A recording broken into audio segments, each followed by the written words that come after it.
Hello learners, this is Sunil sir. आज का video हम बेसिकली देखेंगे कि डेटा फ्रेम को हम किस तरह से बनाएंगे अकॉर्डिंग टू सिलेबस। सिलेबस ये इस बार का आया है इंफॉर्मेटिक्स प्रैक्टिसेस 2024-2025 के लिए है। इसमें कुछ चेंजेस आए हैं, देख लेते हैं। Data frame creation from dictionary of series, list of dictionaries.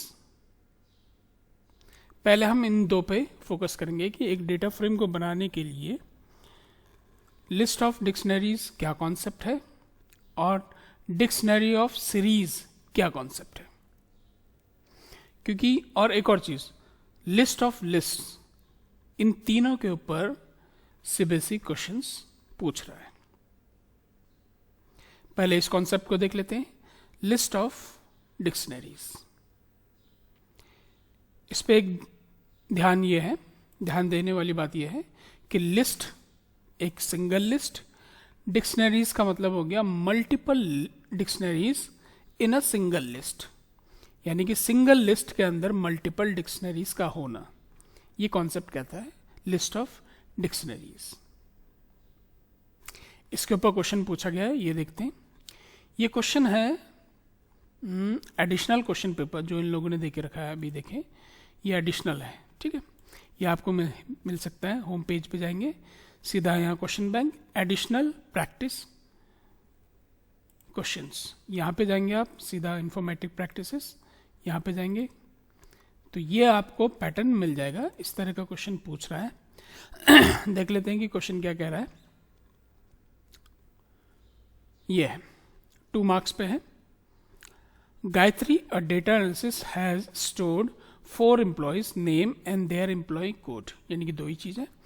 In 4 dictionaries, कितनी डिक्शनरीज है? 4 डिक्शनरीज है। Structure of one such dictionary is as follows. ये स्ट्रक्चर देके रखा है डिक्शनरी का, EMP1। ये EMP ई नेम है जिसमें एम्प्लॉय का नाम जाएगा, ई कोड है जिसमें एम्प्लॉय का कोड जाएगा। जैसे नीचे स्ट्रक्चर देके रखा है, इस तरह का आपका डेटा फ्रेम बन के आना चाहिए, जिसपे 2 कॉलम है, ई नेम और ई कोड, ई नेम और ई कोड, और इनसे रिलेटेड वैल्यूज देके रखे हुए हैं, जॉन 88। और ये भी कहा गया है कि she clubbed these 4 dictionaries into a list, यानी कि सिंगल लिस्ट के अंदर इनको इसने क्लब करके रखा है, यानी कि इकट्ठा करके रखा है। Write a suitable Python code to store required data of 4 employees in the form of list of dictionaries. देखिए कॉन्सेप्ट आ गया, list of dictionaries, and create a data frame with appropriate column headings as shown below, यानी कि आपको column के साथ आपको ये नाम देना है। चलिए फिर देखते हैं इसका कॉन्सेप्ट कैसे इवॉल्व होगा। ये देखिए सेम क्वेश्चन है। अब जो चीज है उसको जरा देख लेते हैं। ये क्वेश्चन देके रखा हुआ है। सबसे पहले इसका फॉर्मेट देख लेते हैं डेटा फ्रेम बनाने के लिए, कि जो आपका डेटा वाला पार्ट होता है ना, ये जो डेटा वाला पार्ट है वो लिस्ट और डिक्शनरी इन दो को मिलके रिप्लेस किया जाएगा डेटा वाले पार्ट को। यानी कि पहले लिस्ट बनाएंगे और उसके अंदर मल्टीपल डिक्शनरीज को हम पुट करेंगे। की, जो डिक्शनरी में जो की होता है वो कॉलम नेम के लिए होता है। कितने कॉलम है नेम है यहाँ? 1, 2। और कितने डिक्शनरीज बनते हैं डिपेंड करता है नंबर ऑफ रोज के ऊपर, कितने डिक्शनरीज बनेंगे। चलिए फिर देखते हैं। ये आ गया, देखिए ई नेम, क्योंकि 2 कीज हैं तो ई नेम ई कोड, ये 2 आ गए। अब इसका प्रोग्रामिंग कॉन्सेप्ट देख लेते हैं। इंपोर्ट pandas as pd, वो आपको लिखना है। Now create list and provide data in a dictionary format. आपको एक लिस्ट बनानी है और उसके अंदर जो भी डेटा स्टोर करना है वो डिक्शनरी फॉर्मेट में स्टोर होगा, और जैसे स्टोर होगा आप लिस्ट को क्लोज कर देंगे, लेकिन वो सभी कुछ होगा किसके अंदर? डेटा फ्रेम फंक्शन के अंदर। Create list and provide data in a dictionary format and close list inside data frame function. यहाँ पे एक फॉर्मूला दिया गया है, number of dictionaries equal to number of rows, यानी कि एक लिस्ट के अंदर कितने हम डिक्शनरीज बनाएं, ये किसके इक्विवेलेंट होना चाहिए, number of dictionaries equal to number of rows. तो कितने डिक्शनरीज हमारी बनेंगी, 1 2 3 4।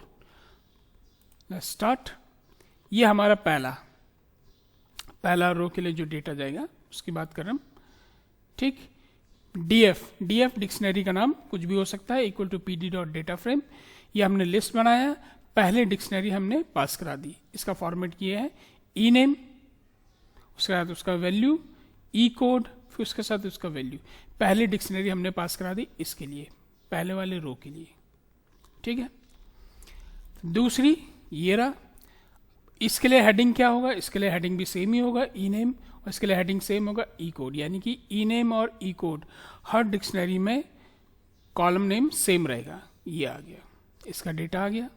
उसी तरह से माइकल का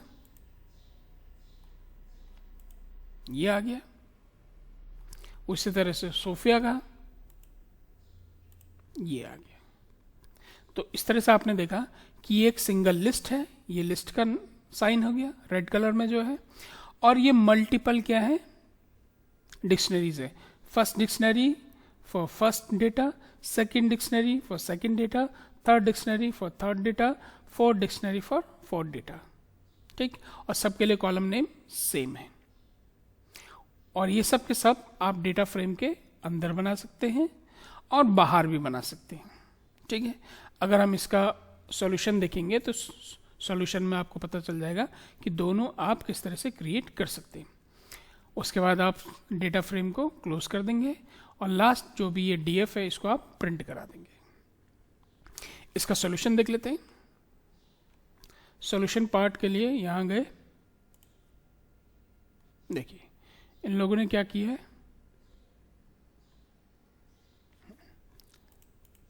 अगर बहुत ध्यान से देखें तो ये है, एक सिंगल लिस्ट बनाया है, ये देखिए सिंगल लिस्ट, और मल्टीपल डिक्शनरीज पास करा दिए, 1 2 3 4, यानी कि नंबर ऑफ रोज। तो इतने डिक्शनरीज हमने पास करा दिए। हमने ये पूरा का पूरा इस डेटा फ्रेम के अंदर पास कराया था। आप चाहो तो लिस्ट आप बाहर बना सकते हैं, उसके साथ डिक्शनरी इन्वॉल्व करेंगे और पूरे लिस्ट का एक नाम दे देंगे, फिर इसको आप पास करा देंगे डेटा फ्रेम के अंदर। दोनों कॉन्सेप्ट आपके सही हैं आंसर लिखने के। ओके, नेक्स्ट वाले में हम देखेंगे दूसरा जो इनका फॉर्मेट पूछ रहा है,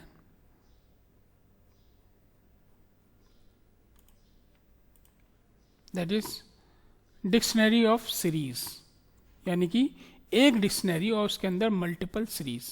ये कॉन्सेप्ट हम नेक्स्ट वीडियो में देखेंगे।